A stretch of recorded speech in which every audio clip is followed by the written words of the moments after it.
Hi guys, welcome to our channel. तो अभी हम ट्रिग्नोमेट्री 1 करने जा रहे हैं। We have finish the angle and its measurement. So basically इसमें पहले तो हम लोग कुछ कर चुके हैं, जैसे साइन थीटा की वैल्यू जो होता है क्या होता है, कॉस थीटा क्या होता है, टेन थीटा क्या होता है, और सेक कॉस सेक और कॉट ये सब क्या होते हैं। प्रीवियस क्लास यानी क्लास 10th में ये सब हम लोगों ने कर रखा है पहले से। जैसे अगर मैं साइन थीटा की बात करता हूँ तो साइन थीटा की जो वैल्यू होती है वो होती है opposite side upon hypotenuse sides. Okay, opposite upon hypotenuse side. और ये सारी की सारी कहानी किस पे चलती है, राइट एंगल ट्राइंगल पे, हाइपोटेनस। जैसे मान लो ये हमारे पास राइट एंगल ट्राइंगल है, ये राइट एंगल ट्राइंगल है, ये ए है, ये बी है और ये सी। तो ओबियसली अगर ये थीटा लेते हैं तो ये जो होता है इसी को हम अपोजिट साइड बोलते हैं, इसी को अपोजिट बोलते हैं। ओके, क्योंकि ये थीटा के सामने अपोजिट है और ये थीटा से जुड़ा हुआ है, इसी थीटा का एडजेसेंट बोलते हैं इसको। ये एडजेसेंट हो जाता है। ये जो एसी वाली सबसे लंबी वाली साइड है ये हाइपोटेनस होती है, ठीक है, इसको बोलते हैं हाइपोटेनस साइड। तो ये सब चीजें हम लोगों ने देख चुके हैं क्लास 10th में। अब कॉस थीटा की अगर मैं बात करता हूँ तो cos theta is equal to जो होता है वो एडजेसेंट अपॉन हाइपोटेनस होता है। क्या होता है? Adjacent upon hypotenuse.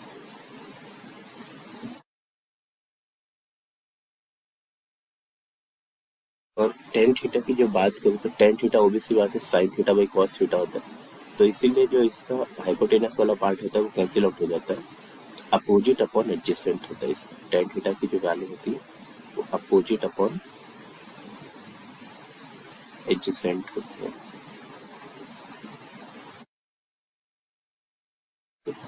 अगर हम शॉर्ट फॉर्म में इसको लिखें तो ओ अपॉन एच हो जाएगा और ये ए अपॉन एच हो जाएगा और ये अपोजिट अपॉन एडजेसेंट है तो ओ अपॉन ए हो जाएगा। ये इतना तो क्लास 10th में सीख रखे हैं। और अगर ये तीन तो ये हो गया, तीन इसके रेसिप्रोकल होते हैं। जैसे सपोज अगर मैं कॉसेक थीटा की बात करता हूँ तो कॉसेक थीटा जो होता है that is one upon sine theta. और सेक थीटा की बात करूँ तो that is one upon cos theta. और सिमिलरली अगर मैं कॉट थीटा की बात करूँ तो cot theta is equal to one upon tan theta. Okay, this is the basic thing which we have done in class 10th। Okay, तो इसके आगे की बातें हम लोग एक एक करके सीखेंगे और समझेंगे कि ट्रिग्नोमेट्री के प्रॉब्लम्स कैसे सॉल्व होते हैं और ट्रिग्नोमेट्री में क्या क्या करना है। Okay, the next one. अभी सपोज जैसे मान लो ये हमारे पास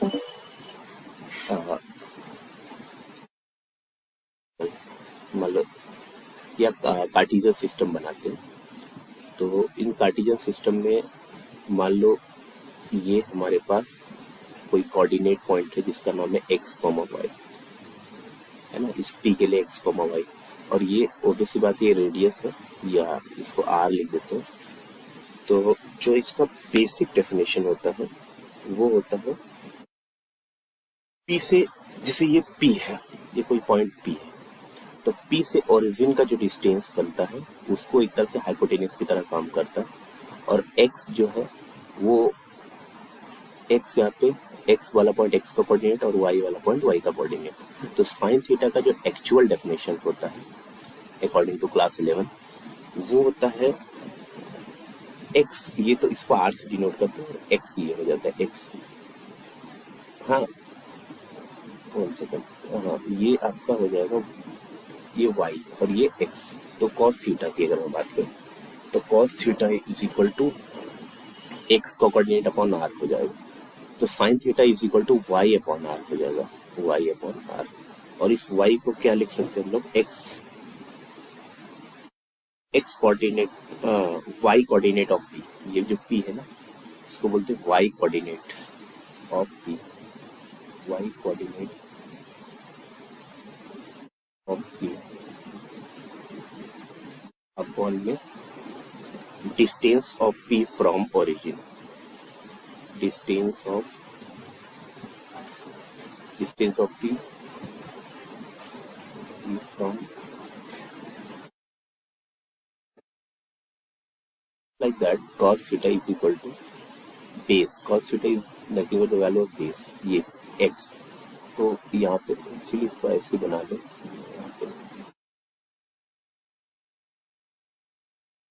ऐसे ये एक ट्राइंगल बन गया एक्चुअली तो ये एक ट्राइंगल राइट एंगल ट्राइंगल यहाँ पे बन गया इसमें ये थीटा हो गया तो cos theta is equal to cos theta की वैल्यू x अपॉन r हो जाएगा तो x मतलब हो गया x coordinate of p x coordinate of p actually इससे ये डिसाइड होगा कि कौन से कोऑर्डिनेट में क्या क्या पॉजिटिव रहेगा क्या नेगेटिव रहेगा x का coordinate of p upon distance of p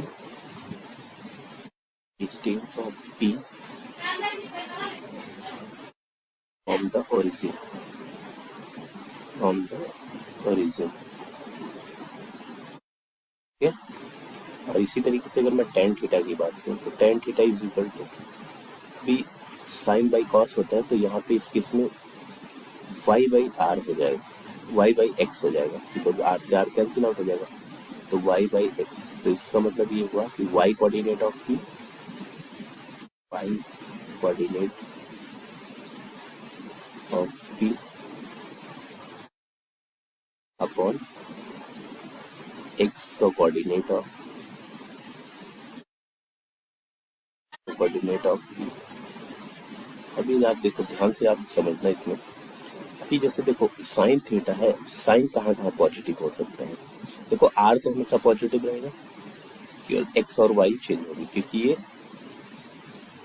ये है कोऑर्डिनेट पॉइंट तो ये फर्स्ट में तो सारे पॉजिटिव क्योंकि x और y दोनों पॉजिटिव होते हैं तो अभी देखो इसी से हम लोग कैसे बनाते हैं चीज़ों को देखो यहाँ पे छोटा सा एक ड्रॉ कर लेते हैं इसी से बनाते हैं अभी देखो साइन x की वैल्यू यहाँ पे पॉजिटिव है और x की वैल्यू यहाँ पॉजिटिव होता है तो x यहाँ नेगेटिव यहाँ नेगेटिव इसका मतलब ये हुआ कि यहाँ पे तो साइन की बात करें केवल साइन की तो यहाँ पॉजिटिव साइन होता है और यहाँ पॉजिटिव साइन होता है यहाँ नेगेटिव होता है यहाँ नेगेटिव इसका मतलब दो जगह पे साइन पॉजिटिव दो जगह पे साइन नेगेटिव कॉस की अगर मैं बात करूँ तो कॉस मतलब एक्स का कोऑर्डिनेट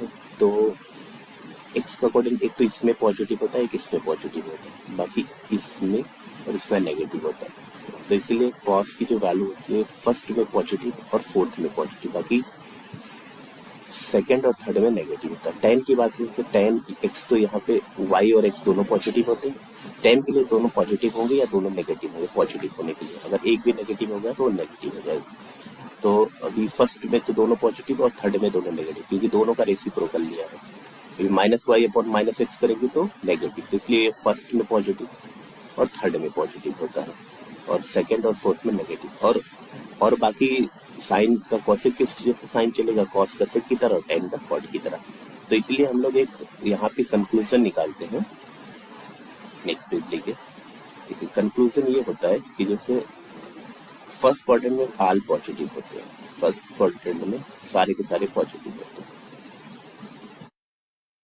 सेकंड क्वाड्रेंट में साइन और कॉसेक पॉजिटिव होते हैं केवल पॉजिटिव का लिखते हैं थर्ड क्वाड्रेंट में टेन और कॉट पॉजिटिव होते हैं ये सारे नेगेटिव और फोर्थ क्वाड्रेंट में कॉस और सेक पॉजिटिव होता है बाकी सारे नेगेटिव होते हैं तो अभी जैसे सपोज दैट अभी यहाँ पे साइन का खेल है पहले इसमें कुछ हमें ये बताया जाएगा कि कौन सा साइन पॉजिटिव है और कौन सा साइन नेगेटिव है जैसे कुछ एंगल्स हमें देगा कि ये एंगल बताओ कि ये साइन पॉजिटिव है कि साइन इसका मतलब इसका साइन मतलब ये कैसा नेचर है इसका पॉजिटिव है कि नेगेटिव है जैसे एग्जांपल के लिए अगर मैं बात करूँ जैसे दिया sine of 300 degree sine of 300 degree अब ये साइन 300 कहाँ लाई कर रहा है 300 कहाँ लाई कर रहा है एक्चुअली ये तो 90 जीरो फर्स्ट क्वाड्रेंट में 90 180 270 और 360 से 270 से 360 के बीच में मतलब ये जो है ये यहाँ से होके मतलब इस वाले में लाई कर रहा है फोर्थ में और फोर्थ में पॉजिटिव क्या कॉस और सेक होता है इसका मतलब साइन नेगेटिव होगा इस वाले केस में नेगेटिव इसका आंसर कैसा आ जाएगा नेगेटिव ठीक है, इस तरह से आपको चेक करना है। कॉस 400, अभी कॉस अगर 400 की बात करें तो कौन से क्वाड्रेंट में जाएगा, देखिए 360 तक पूरा एक रोटेशन कंप्लीट और एक 40 डिग्री का और ऊपर चला जाएगा, तो इसका मतलब वापस से फर्स्ट क्वाड्रेंट में पहुंच गया, और फर्स्ट क्वाड्रेंट में सारे पॉजिटिव होते हैं, इस वजह से कॉस ऑफ 400 पॉजिटिव हो जाएगा। तो इस तरह से आपको यहाँ पे चेक करना है कि कौन सा पॉजिटिव है और कौन सा नेगेटिव। तो बहुत ही आसानी से आप चीज़ों को समझ सकते हैं। ओके, कॉन्सेप्ट तो ये है, एक एक करके हम इसके जो है उसके आंसर को निकालते हैं। अभी देखो जैसे वैल्यूज है, कुछ वैल्यूज को आपको ध्यान रखना है। जैसे सपोज दैट, अच्छा दो बातों को आपको ध्यान रखना है। फोर्थ क्वाड्रेंट में कॉस और सेक पॉजिटिव होते हैं, जैसे माइनस। अब आप देखो यहाँ पे ध्यान से एक बात को समझना, अगर आप क्लॉकवाइज डायरेक्शन में जाते हो इसका मतलब आप नेगेटिव जा रहे हो किसी भी एंगल के लिए। ओके, और नेगेटिव जा रहे हो तो जैसे सपोज दैट मैंने कहा साइन ऑफ माइनस थीटा, तो इसका मतलब मैं माइनस मतलब फोर्थ क्वाड्रेंट की ओर जा रहा हूँ। फोर्थ क्वाड्रेंट में साइन कैसा होता है, पॉजिटिव नेगेटिव, तो इसलिए माइनस साइन थीटा हो जाएगा। कॉस के लिए अगर मैं बात करूँ सेम चीज को, तो कॉस माइनस थीटा मतलब फोर्थ क्वाड्रेंट में कॉस कैसा होता है, पॉजिटिव होता है, तो फोर्थ क्वाड्रेंट में तो इसका मतलब कॉस थीटा हो जाएगा। टेन की अगर मैं बात करूँ, टेन माइनस ऑफ थीटा, तो ये हो जाएगा माइनस के साथ टेन थीटा। ओके, कॉट की मैं बात करूं तो कॉट भी फोर्थ क्वाड्रेंट में नेगेटिव, तो कॉट माइनस थीटा हो जाएगा, माइनस का कॉट थीटा। ठीक है, सेक की बात करूं तो sec minus theta fourth quadrant में पॉजिटिव होता है, तो इसलिए प्लस का सेक थीटा। फिर अगर मैं कॉसेक की बात करूं तो कॉसेक ऑफ माइनस थीटा की value minus of the cosec theta. इन बातों को ध्यान रखना है, this is the very important concept है ना। केवल दो ही पॉजिटिव होते हैं, कॉस और सेक माइनस के साथ, बाकी सारे के सारे कैसे होते हैं, नेगेटिव होते हैं। ठीक है, अभी जैसे सपोज हमें कुछ एंगल्स निकालना, तो कुछ एक टेबल आपको है ना, एक टेबल आपको पता होना चाहिए जिससे आपको 0 से 90 एटलीस्ट सारी वैल्यू आपको पता होना चाहिए। जैसे इसको बोलते हैं ट्रिग्नोमेट्रिक फंक्शंस। तो यहाँ पे मैंने लिखा साइन, यहाँ पे मैंने लिखा कॉस, यहाँ पे मैंने लिखा टेन, और यहाँ पे मैंने लिखा कॉट, और यहाँ पे मैंने सेक और कॉसेक, ये इतना लिख दिया। अभी जैसे सपोज एंगल्स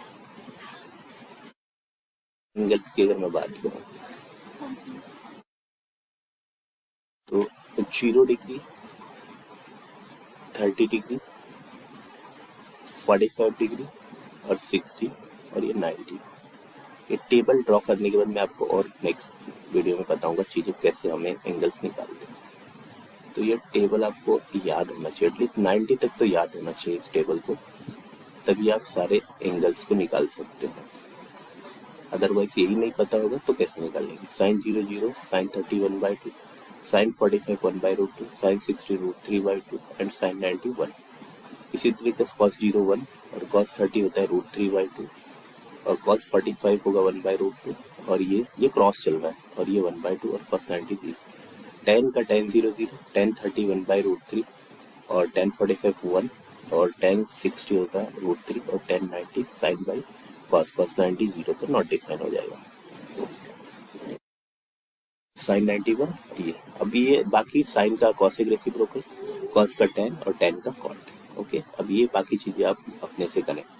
ओके, क्योंकि tan कॉट 0 जाएंगे तो नॉट डिफाइन हो जाएगा। इसी तरीके से कॉट ये tan का रेसिप्रोकल तो √3 1/1 करेंगे तो 1/√3 इसका, और 1/∞ तो ये 0 हो जाएगा। सेक की बात करूँ, सेक कॉस के लिए हो जाएगा, तो ये 1 का 1/1, इसका 2/√3, इसका हो जाएगा रूट, और इसका हो जाएगा 2, तो 1/0 नॉट डिफाइन।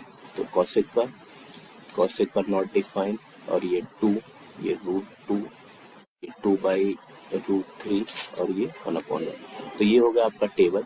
इसको आपको याद रखना है, तभी आप बाकी और सारे एंगल जो 90 से ऊपर है उसको निकाल सकते हैं। तो नेक्स्ट वीडियो में हम लोग इस पे काम करेंगे कि 90 से ऊपर के एंगल्स को कैसे निकालते हैं। ओके, सो इतना इस वीडियो में इतना ही रखते हैं। Thank you very much for watching.